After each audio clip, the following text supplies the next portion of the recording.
So I've come to terms with the fact that I am no longer opening booster packs for the foreseeable future. Let's discuss it in today's video. What's in it? Welcome back to the channel, guys. This is VMAT. If you do enjoy my content or you come by every once in a while, hit that like button and subscribe if you enjoy the topics and the conversation. In today's video, we're going to be talking about Pokemon booster packs and just sealed product in general, and the fact that not only is it getting harder to find in the wild, the prices are well above MSRP on new releases. In fact, Pokemon's even raising their prices now, so that's even worse in a situation that I'm in right now. So I used to do a lot of opening videos on this channel. If you guys have been following this channel for the last 3 or 4 years, you'll probably see an abundance of opening videos on the channel, all the way back to the Sword and Shield era. Scarlet and Violet era was interesting. There was a crash at the beginning of the Scarlet and Violet era for the first 3 to 6 months. Not a lot of people were interested in Scarlet and Violet. It was very easy to find, and I did a lot of opening videos in the early Scarlet and Violet products from the base set, Paldea Evolved, and Obsidian Flames. And then something kind of started to switch a little bit, and I noticed there was a bit of a market shift around when Pokemon 151 came out, but luckily there was so much of it printed that it didn't actually get in the hands of too many scalpers, because the product price didn't really raise as much as maybe a lot of scalpers were hoping it would have at the beginning. They definitely went back to Pokemon 151 later on, but it was still relatively easy to get. I was finding Pokemon 151 all the time at Walmart, at Costco, and even at my local game store. And then something started to happen. At some point about around a year ago, Pokemon products started getting scalped again at Costco. I find Costco to be a great indicator of where the Pokemon market is for the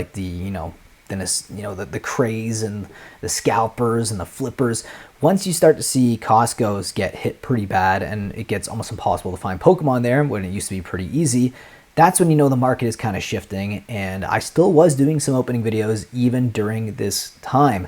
Now I just feel like it's not even worth it anymore for me to do that. In fact, I still have gotten some product, at least the last 3 or 4 releases. I've gotten some White Flare, I've got a little bit of Prismatic Evolutions, I've got some Journey Together. All of these products and all of these sets are sets that I really wanted to do opening videos for on the channel, but it just feels bad to do it right now because there is a lot of people who can't get access to product, who can't find it, especially for MSRP, and then for them to watch the channel and then also kind of sulk and get annoyed at the fact that, YouTubers are able to get all this product and they can't. And I'm a small YouTuber. It's not like I'm out there with, distributors or anything like that. I'm trying to find stuff as well at Walmart's or Costco's, and I can't find it. So for me, it just feels bad to open any product right now. I like opening product when you can get it for MSRP and when you don't feel so bad about whiffing out on a pack that you had to pay 2 or 3 times MSRP in order to even open and have fun. Pokemon's supposed to be fun. You're supposed to enjoy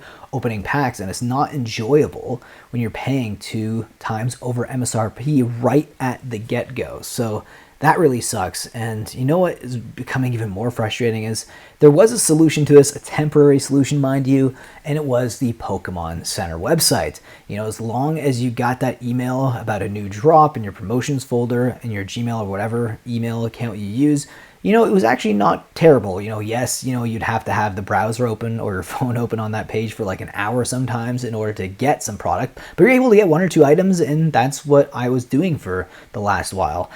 The last few Pokemon drops in the past month or so, though, however, I have not had that luck. In fact, I'll get errors, I'll just get booted off the site, so it becomes a bigger issue now, even with Pokemon Center website, and that is the only place you're able to get things at MSRP. You might not get a lot of it, but at least you're able to get some product at MSRP, and then it didn't feel as bad when you're opening the product, even if you didn't really get any of the pulls or any of the more expensive cards you're wanting to get.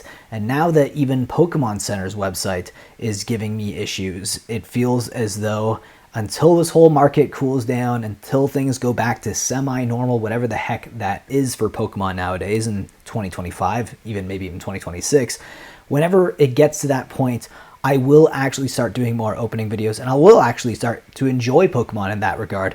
A lot of the openings that you are seeing me do now are stuff that I find at a yard sale or a thrift store or a collection buy, because at least that way I'm not spending what I think is kind of outrageous for new Pokemon products. And of course the product conditions vary when you're doing stuff like that, if you're opening Pokemon cards from thrift stores, but that's my avenue right now. So if you're ever going to find any like opening videos on the channel for the foreseeable future, it's probably going to be thrift store related. So I hope you guys do enjoy those videos, and I do have quite a backlog of content that you guys can actually go watch, and I did a lot of thrift store openings as well for Pokemon. So if you do enjoy content like that, again, hit the like button, subscribe to the channel, because there's probably gonna be a lot more of that in the future. And if you guys are hoping for pack openings or sealed product openings, it's probably not gonna happen, at least for the next few months, until things cool down a bit. I know there is a lot of people that are going towards Final Fantasy now, which is kind of good for the Pokemon hobby, but the Pokemon hobby is still hot. I know that because I still try to get Pokemon product on the Pokémon Center website, and it's still very, very difficult. So I do think that at a certain point it will calm down, and I think the scalpers will leave a little bit. There still might be some collectors and scalpers in there. Well, of course, collectors. There's always gonna be collectors, but there's still gonna be some scalpers that are gonna stay behind for Pokemon. But I honestly think that it's going to go back to a semi-normal place at some point in the near future. It just has to, because, Pokemon, again, is a card game, and it's an IP that's more directed towards kids. And when kids can't have access to Pokemon cards and, get the nostalgia that millennials had as well, when they can't have that, then they're probably going to move on to other hobbies anyways. And then there you go. Pokemon is just not as exciting anymore. And essentially it'll be just something that only millennials and scalpers are into. And you definitely want a new generation. You want Gen Alpha and Gen Beta, to actually be interested in Pokemon in the future. And if they can't have access to product, it's probably not going to happen. With that being said, guys, I hope you enjoyed this little bit of a rant here for today. Just wanted to give my 2 cents on the Pokemon market right now, and just why I will not be buying any booster packs to open on the channel or sealed product for the foreseeable future. Okay, guys, I'll see you in the next one. Take care.